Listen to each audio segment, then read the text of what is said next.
You're listening to the Nourish Child Podcast, episode number 60.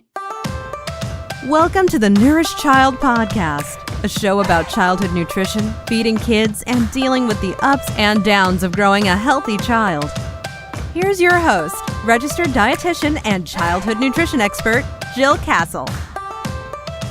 Hey there, welcome to the Nourish Child Podcast. I'm Jill Castle, your host, and you've tuned in to a show about childhood nutrition, feeding kids, and dealing with the ups and downs of raising healthy ones inside and out. Today, I am talking about helping your child grow into a person who has a positive relationship with food, his body or her body, and his or herself. You all know my philosophy on nourishing healthy kids. It's way more than getting healthy food into their bodies. To me, it's the powerful intersection of food, feeding, child development, and all those interactions and words and comments and even looks across the table that go with the process of nourishing your child. So if the concept of a healthy relationship with food is foreign or vague to you, don't worry. We will sort all of this out with help from my guest, Heidi Schauster. Heidi is a nutrition therapist, certified eating disorders registered dietitian, and founder of Nourishing Nutrition Therapy in the greater Boston area. Heidi is the author of Nourish, How to Heal Your Relationship with Food, Body, and Self. She encourages health at every size and embodied eating and living for all. Heidi is also a mom of 13-year-old twin daughters, and she can occasionally be found in the throes of a dishwashing dance party. You can find today's show notes with all the links I mentioned over at jillcastle.com/060. That's 060 for episode number 60. If you appreciate the importance of building and facilitating a healthy relationship with food, body, and self in your child, I'd like you to consider the following. Share this episode on your Facebook, Twitter, or Instagram pages so more parents can find it and listen.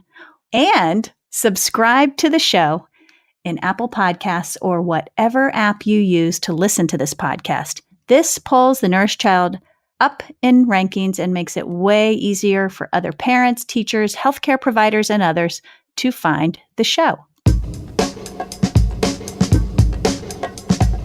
Today's episode is brought to you by Try New Food, how to help new eaters, picky eaters, and extreme picky eaters taste, eat, and like new food. If you have a picky eater on your hands, I know it's not easy. While you might think the answer to your situation is in offering more veggies to your child, it most likely isn't the approach that will be most effective and nurturing for your child. In my book, Try New Food, I give you the approach that preserves your loving relationship while gently nudging your child with repeated exposure to food, positive feeding interactions, and finding courage and adventure at the meal table. Go to www.jillcastle.com/books to grab your copy of Try New Food and start helping your child taste, eat, and like new food. So without further ado, let's get chatting with Heidi Schauster. Hey, Heidi, welcome to the Nourish Child Podcast. Jill, thank you so much for having me. I'm so glad you're here, and I am so excited to speak with you about your book, Nourish. When I saw the title, I have to tell you, it really resonated with me. Obviously, the Nourish Child Podcast, I love the word nourish. And so I'm really excited to speak with you about what's in that book and how we can apply that to children. Well, I'm happy to be here. And I wrote the book primarily for, obviously, an adult audience who'd be reading it. But I know that there are a lot of parents who will be reading it and will want to understand not only how to apply the principles and the steps to themselves, but also how do they then apply helping their children with developing a healthy relationship to food and body and self. So I'm happy to talk about that, even though the book itself is not geared towards parents. Well, and I think what you just mentioned is exactly true. It's so applicable. And, you know, in my work with families, I've encountered several families where parents have had issues with food in their past, or they've recovered from an eating disorder, or they still have ongoing issues with food. And there's a lot of angst and anxiety about how that plays out in their dealings and their feeding of their own children. So I think that this book will be really helpful to those families in particular, but also just for parents in general who are looking to raise a nourished child, which is so much more than just getting food right. Absolutely. That's why I use that word, which, of course it resonates with your podcast audience and you. Nourish is not just about the food that we take into our bodies, but it's also about how we take care of ourselves on so many levels. And that's a part of what I discuss in the book, that if we look at how we feed ourselves and take care of ourselves in a holistic way, kind of taking into account our values and our needs and our other self-care practices, then it tends to flow better than if we're just kind of tunnel vision focusing on what we're putting into our bodies only. Mm-hmm. So before we dig into some of the concepts in the book, tell us a little bit about your background. I know that we overlapped for a bit of time at Children's Hospital in Boston, but tell us how you started your career, where you are now in your career, and your journey to writing this book. Sure. As we talked about earlier, we overlapped as clinical dietitians at Children's Hospital Boston for a little bit. My emphasis there was in adolescent nutrition, and I started to develop a specialization in eating disorders. And I spent time there and then moved into private practice, again with a focus on helping people with their relationships with food, whether they have a frank eating disorder, something that, we have labels for, even though I'm not a huge fan of labels, but, whether it's anorexia or bulimia or binge eating disorder, or just for people who feel like their relationship with food is a little bit funky and they really want some help with that. So that's been my private practice focus for the last 20 years. Since being at Children's for a while. And I work probably more with an adult and adolescent population at this point than I do with children. Although I certainly am seeing kids with eating challenges younger and younger and will meet with their parents often if that is coming up in a family. So that's definitely my focus. And I also had my own journey with disordered eating, which I talk about a little bit in the introduction of the book. And, there's some stories here and there. But, the book has sort of been born out of both my clinical practice for the last couple of decades and my own journey with appreciating what it's like to heal your relationship with food and body and self. I think my study of nutrition ultimately was sort of the last leg of my recovery, because I began to understand that in our culture where there's so much of a diet focus, I was under eating. Like I was not appreciating how much my sort of young, active body needed to eat. And nutrition, the study of nutrition actually really helped me to get a handle on that. And so I've always been interested in using the study and the translation of nutrition science to help people understand that they need to eat. They need to eat well and frequently and with lots of variety, because that wasn't necessarily the message that I got growing up in the 70s and the 80s, where there was a lot of diet culture. I think there still is today. And I was also a ballet dancer, so it was also kind of embedded in that culture as well. So that, the book kind of comes from both my own journey and my clinical practice and many, many stories of my clients as well. Mm-hmm. So let me ask you this, because I do hear this often that, we teach what we need to learn. I'm sure you've probably heard that phrase, and it sort of applies with people who are interested in the nutrition field. They come to it with, a medical condition, an eating disorder, some sort of challenge around food and nutrition, and they work it out a lot of times studying the science of nutrition. But I guess my question is, and my curiosity is, in your opinion, what was it about studying nutrition and going through the process of becoming a dietitian that really resonated in your own recovery from your eating disorder? That's a great question. I think I probably started with my interest in the field of nutrition and food, partly because I wasn't nourishing myself well enough. And we tend to get a little bit obsessed with food when we're not quite getting enough of it. So I had always that interest in sort of food and health and physiology, both as a dancer and as probably someone who was trying to negotiate how to feed a really active body. But then over time, I developed sort of an appreciation of like kind of how fascinating it is that this, this food that we eat, which comes from all different places and all different types, how it actually like really works in our bodies and sort of takes care of us and kind of helps us do the things that we want to do in our life. And I think when I finally really got sort of the miracle of the physiology of food and nutrition and kind of how amazing it is, and that it's actually not something that we have to sort of control or manipulate as much as I thought, but just to kind of really appreciate, and that it actually is part of our ultimate self-care as human beings. And like kind of, it's like emotional care too. I mean, there's no way you can feed a little infant without having it tied up in all kinds of other comforts and emotions as well. Like that, food is so multifaceted for all of us. And I think coming to appreciate that and, both studying nutrition and psychology, which is my other field of study, and, and kind of I kind of understood my own mind more. I understood the way that food and my body kind of played out in my adolescent transition into adulthood, and how I was kind of using food in my body to feel some sense of control when there were a lot of things that I couldn't control. And once I understood that, I felt like that was really important in my healing. And the study of nutrition kind of was part of that. Mm-hmm.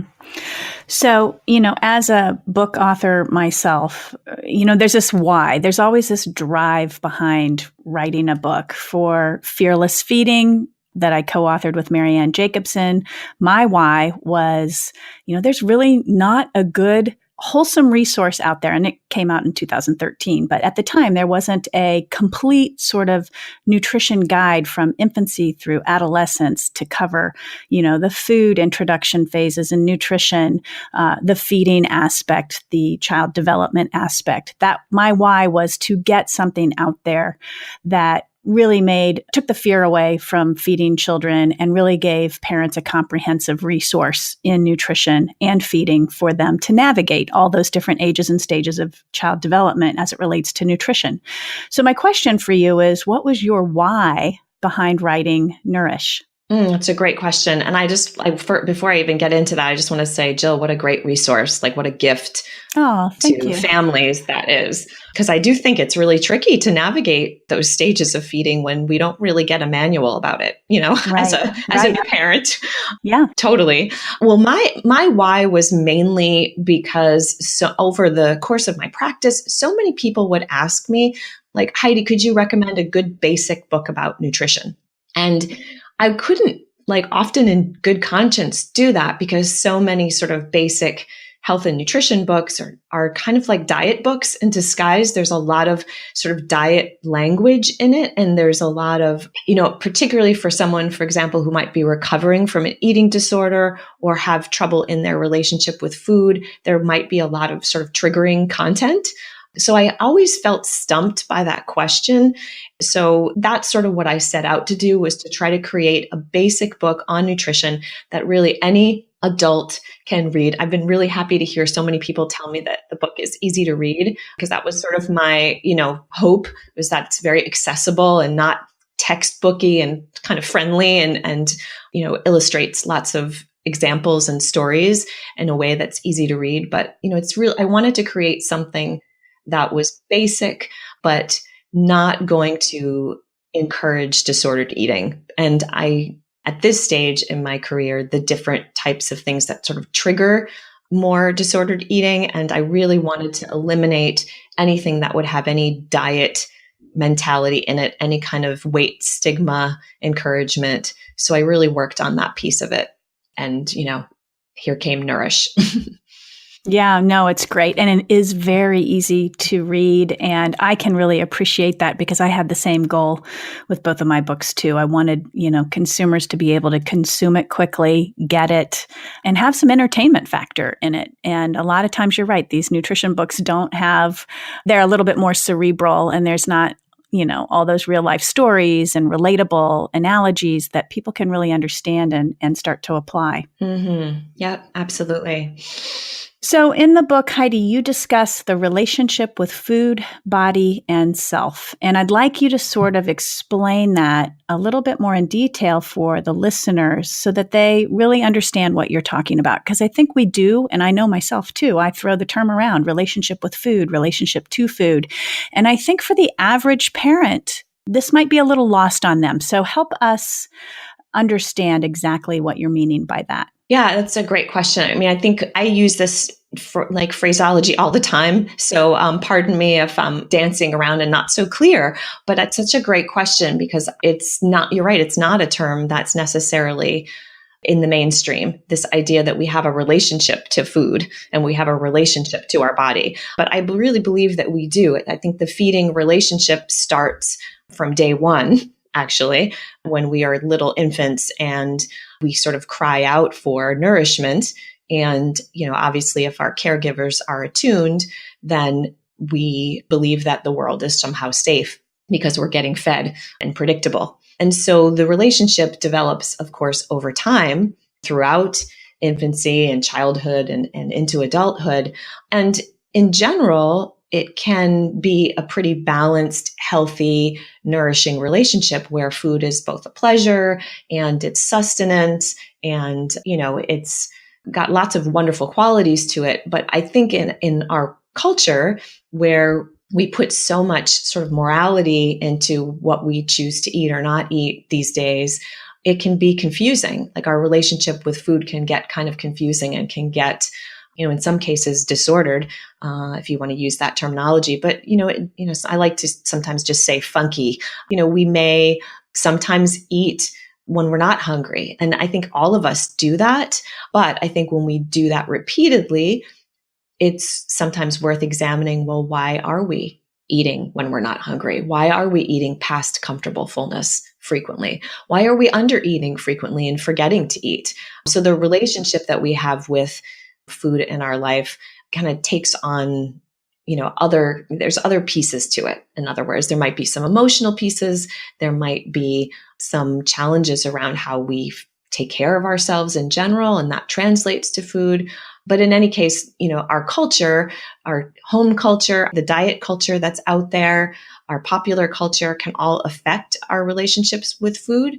And, I feel like often things go awry because of those messages that we get about what food represents. And we get kind of away from this innate listening to the body that we are all born with, where, we know we're hungry and we cry out for food. We develop almost an out-of-body experience with food where we're thinking about what we're eating or what we should eat or shouldn't eat more than we're really listening to our bodies, if that makes sense. Mm-hmm.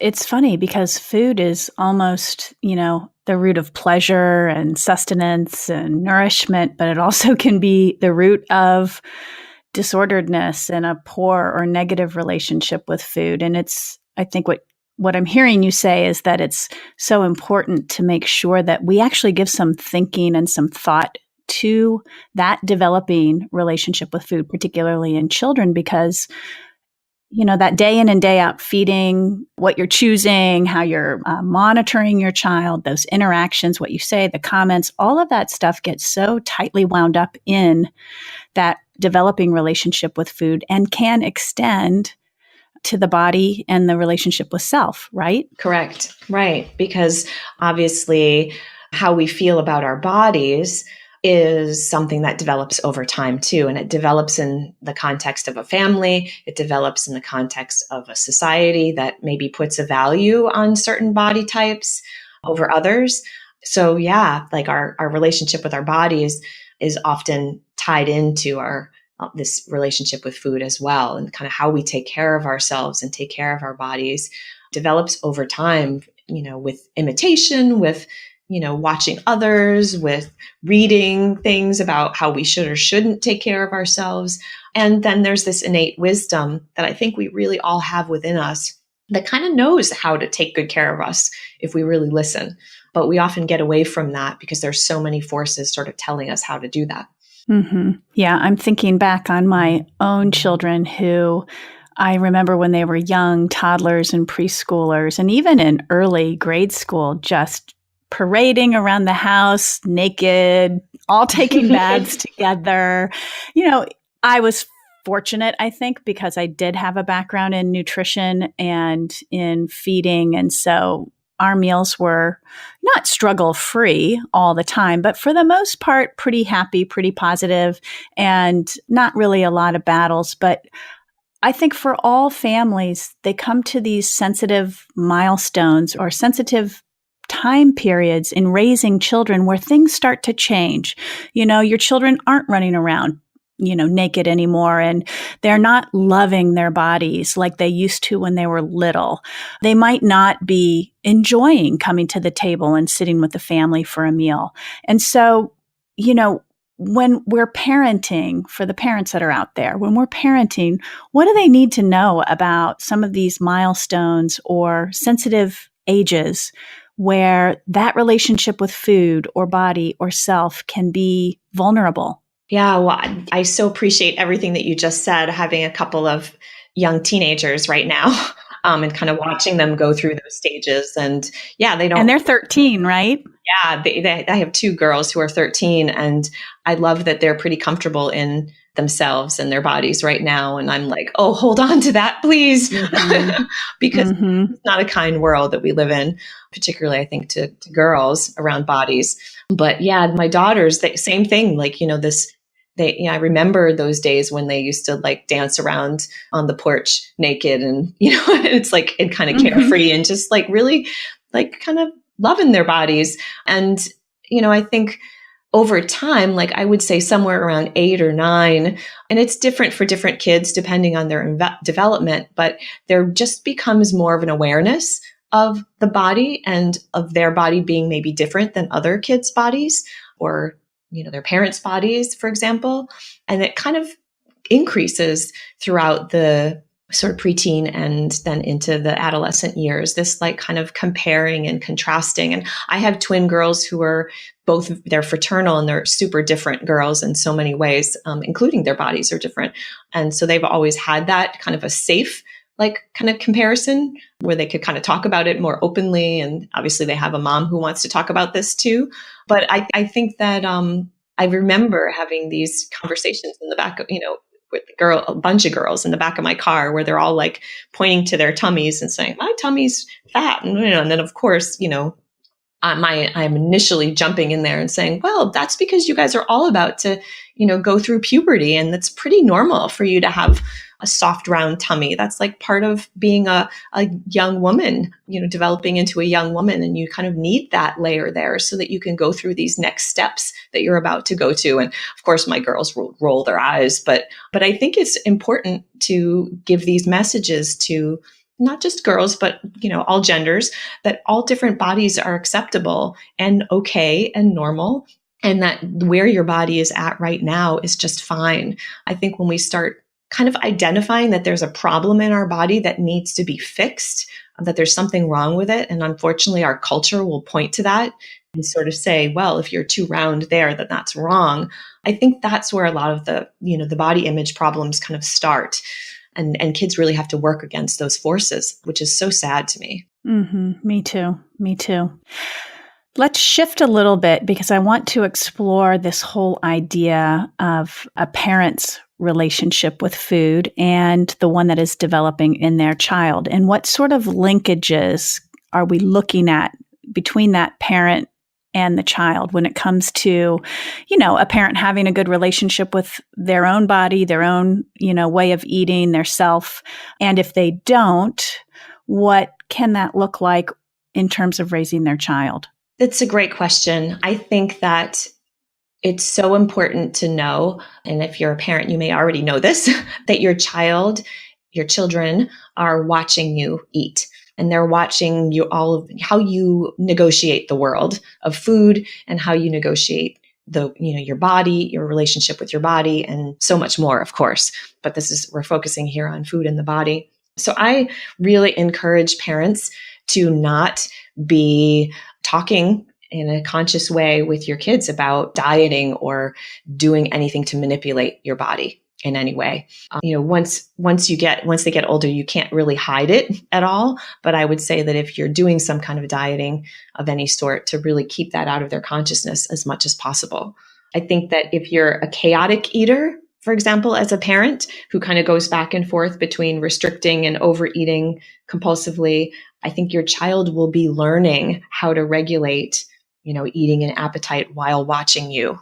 And so I always recommend that if parents feel like their own relationship with food is challenging, that they get as much help and support as they can around that, because their kids are watching and they're learning how to negotiate food by watching their parents. I mean, watching others too, of course, but they do watch their parents. So I think the greatest risk factor too for having struggles with weight and body as an adult is going on some kind of a diet as a child. I really discourage parents, and sometimes I have to discourage medical doctors that I work with too, from putting young kids on diets or restrictive plans of any sort, because it tends to create a more chaotic relationship with food. Mm-hmm. Absolutely. Yeah. One of the things that I see is parents who eat different food from their children and who don't join their children at the table. Mm-hmm. And I think, again, that plays out in very similar things to what you're describing. They miss out on that connection around the table. And again, just because you're sitting together as a family eating, which we want all families to do, the second piece of that is that positive environment at that table, because sitting with your family, if it's negative, is not helping children grow up to have a positive relationship with food or be healthy eaters or all those things that parents want. But this idea of our society, being so fast paced too, and it might be a parent who's not got an unhealthy relationship with food. They're just, they want to eat a certain way, and their children want different foods, and they don't want to eat what their children want to eat. So they're going to eat, they're going to stand at the counter and eat a salad while their children at the table eating macaroni and cheese. And I see this all the time, this like separation of what we feed ourselves as adults versus what we're feeding our children. And I see that playing out too in that developing relationship with food. Right. And I think that's really confusing for kids, especially as they get older. It's sort of like, well, what's the right thing to do? Is it right for me to eat mac and cheese, or is it right for me to eat the salad like Mom? I mean, and they get very confused about that, is what I see as people get into adolescence. So yeah, I mean, ideally, it is best for families to be eating the same foods. And that doesn't mean that you have to actually change the things that you like to eat as a parent. I don't believe that. But I think working together as a family to perhaps designate different nights where maybe the kids get to pick the meal, and then a night where maybe a parent gets to pick the meal, and kind of like everybody gets their own night, but everyone kind of eats the same, is, I think, a better solution. And, it might require a little bit of organization and work, but I think it's worth it if you really want your children to develop kind of a healthy relationship with food. And, unless you have obviously an allergy and you have to avoid certain things. And obviously you want to keep yourself safe, and that's good modeling for your kids. But other than that, being able to eat together as a family and eat a wide variety of foods is really going to create a healthy pattern for your kids.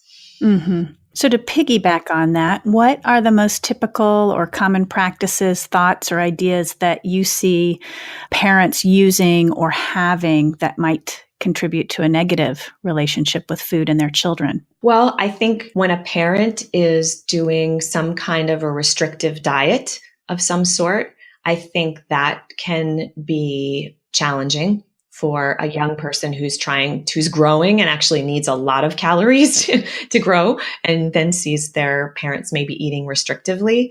I think that can be confusing. I think talking, any kind of discussion about body types where a larger body type is described as in a negative light, I think is definitely an kind of an at-risk behavior, if you want to call it that. I think we have to really work hard as parents to help our kids let go of this myth that we have to be the body type that is the cultural favorite, because not all kids are designed that way. Not all people are designed that way. And there's so many factors that play into someone's body size that aren't just about how they eat, but creating a struggle and a challenge with food can definitely contribute to, sort of being in a place where you're feeling pretty chaotic about your body. And so I really just encourage parents to really look at their kids as whole people, really focus on all the good qualities in your kids and not focus so much on the body as being like, a reason to feel good about yourself or not feel good about yourself. That's really important. I think one of the most important things that I see, and I think we all do it, I think as, so I think I'm not trying to induce any guilt here in your listeners, but I think fat shaming yourself, like feeling bad about your own body and uttering it out loud in front of your kids, I would try to do that as little as possible. Because if you're standing in front of a mirror and talking about how fat your thighs look, chances are your little daughter who has your genes and is maybe going to look like you someday is going to get the message that there's something wrong with her body because you're saying there's something wrong with your body. So I think the more you can sort of treat your body with respect and appreciation and, kind of appreciate the miracle that it is and do less of the kind of negative self-talk around the body, I think that will greatly benefit kids as they're developing their own relationships to their bodies. Yes, I agree with that wholeheartedly. And even how you talk about other people. I think you mentioned that earlier, just commenting on other people's weights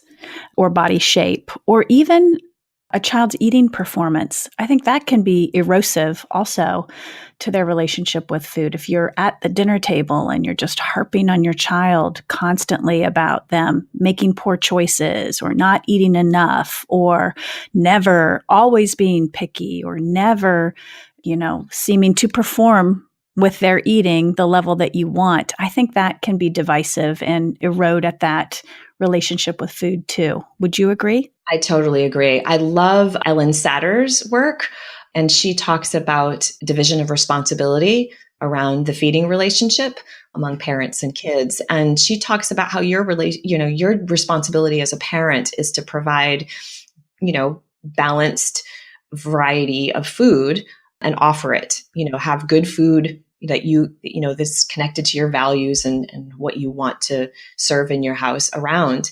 And then it's your kids' responsibility to eat it, so that when you cross over into their territory at the table and you're sort of saying, eat more vegetables or eat more of this or eat more of that, you're actually crossing a boundary into their territory. And the goal is to model good eating and put good food in front of the family. But when you can't really make a child eat a certain way. And in fact, it can cause more problems, especially as they're getting into the older kind of phases of their development and they're trying to differentiate from you and individuate. And, what you don't want is you don't want food to become a battleground where, okay, well, I know that my mom really wants me to eat more, protein because she's always harping about protein. So I'm going to not eat any protein. And, it becomes a battleground. And, you have enough things to battle with your teenagers with. You don't really want food to get mixed up in that, because then that's something that could do harm in the long run. Okay. So what other things can parents do to encourage a healthy relationship with food and prevent this negative relationship from developing? Well, I think if you feel like some of what I'm saying is difficult for you, I think getting some help for yourself around your own relationship with food and body. And, it could be beyond even reading my book, for example. It might be actually working with a nutrition therapist or a psychotherapist who treats disordered eating if you really feel like your own relationship with food is challenging and you don't want to pass it on to your next generation. And I also think what you had said, and maybe I didn't spend enough time on it, this idea of really promoting a holistic view of your child. and all children and all people as being so important. Your kids take in the messages that you give. Mm-hmm. I know this because I'll hear my now 13-year-old say things to their friends, and I'm like, oh, okay, I didn't think they heard me on that one, but I guess they did. One of my daughters was concerned about a friend who was calling herself fat repeatedly. And she said, yeah, well, I told her mom, like, well, first of all, you're not fat. And second of all, even if you were, what's the big deal? It's just a different body type. I love that. And I was like, wow, I really have brainwashed my kids in a good way, Mm-hmm. But I think that's true. I think this idea that that we put so much emphasis on body size, I think is worth changing in every family, because as kids' bodies change and develop, and, it's not usually a smooth road. There's lots of bumps along the way, and the body kind of feels awkward during pre-adolescence, and then it kind of stretches out, and, bodies change so much during those time periods. And I think making sure that kids just feel accepted as the people that they are, and not so much emphasis put on the body, is so, so important. And so I think we all can, like myself included, we all have biases because of how we were raised and the culture that we've been raised in. And I think that we can become more and more aware of our own biases around body diversity, and really try to teach our children to not think side sweeping things about people in different body types. I think it's really important. Just because someone is thin doesn't mean that they're healthy. Just because someone is in a larger body does not mean that they're unhealthy. But I think we have created as a culture, some of these myths, which I think are dangerous and stigmatizing. So I think that's a really important piece. Yeah, I agree. And it's interesting.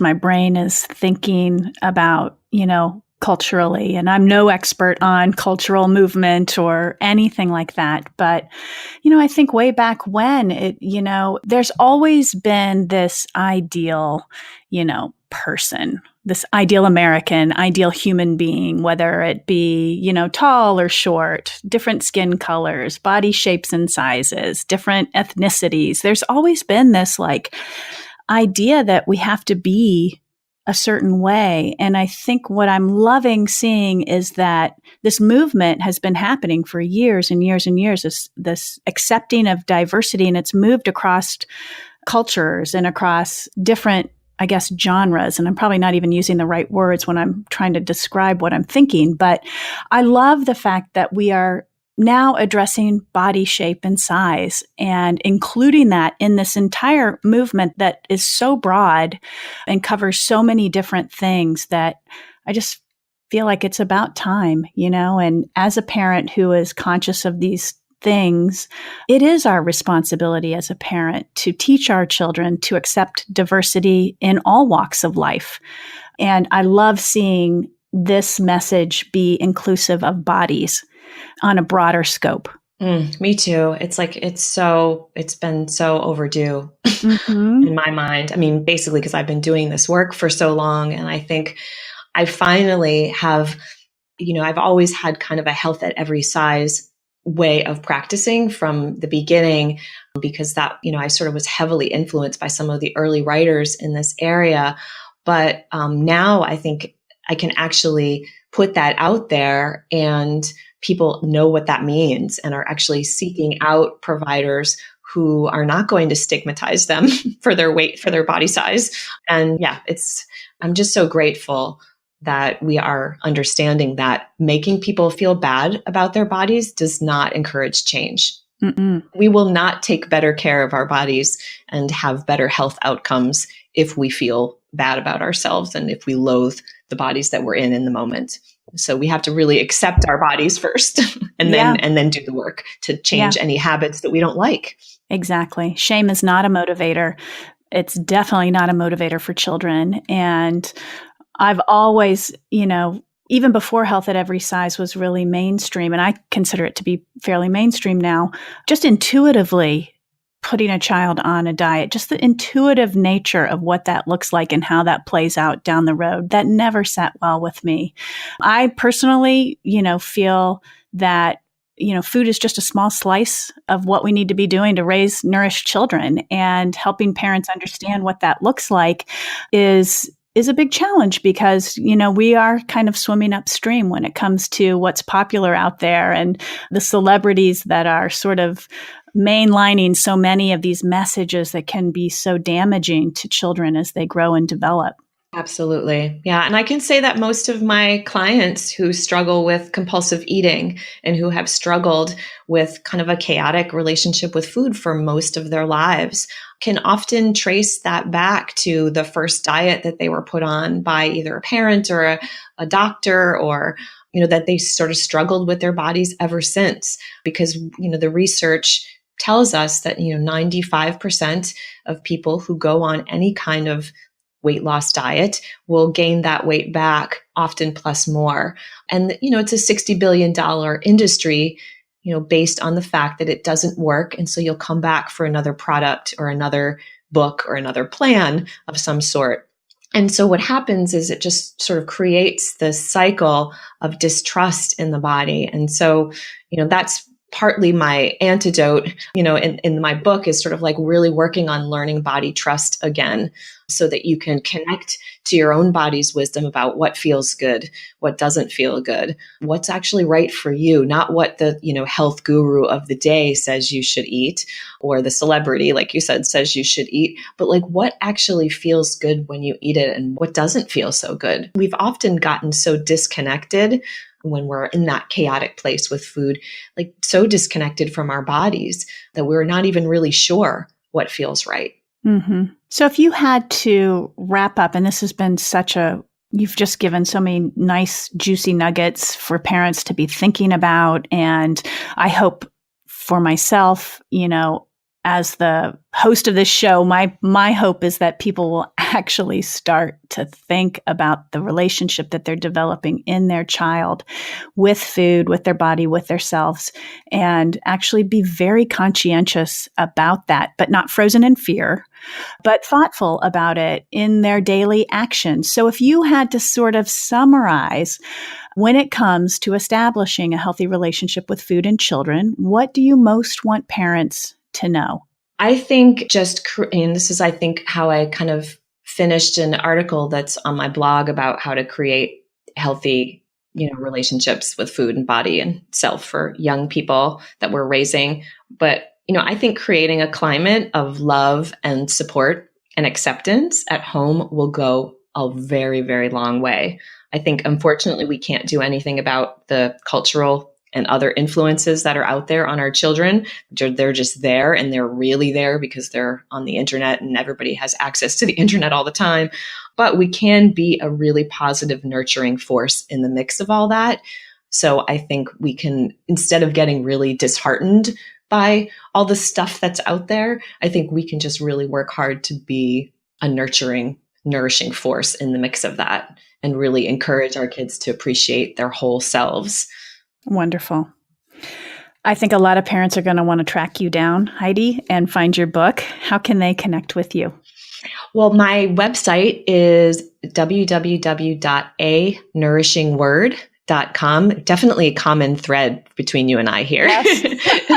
So Yes. a nourishing word, like WORD.com. And you can find my book there. You can purchase it on my website, which I always appreciate. It's also available on Amazon and Barnes & Noble and other fine booksellers. But yeah, that's the best way to find me, find both the blog post about parenting, and also, obviously to reach out in any way if you're interested in working with me or getting involved in any way in this work.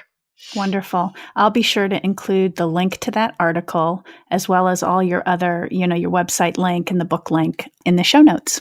Thank you. Thank you. So nice to be here. Yeah. Thank you for being on the show today, Heidi. It's been I'm sure a lot of parents are going to just really love all your insight, and you deliver it in such a nourishing, nurturing way. And I really appreciate that. Oh, thank you, Jill. It's been so nice to talk with you. Thank you. Okay, folks, that's a wrap. So many juicy nuggets to think about as we nourish our own children to grow up with a healthy relationship to food, body, and self.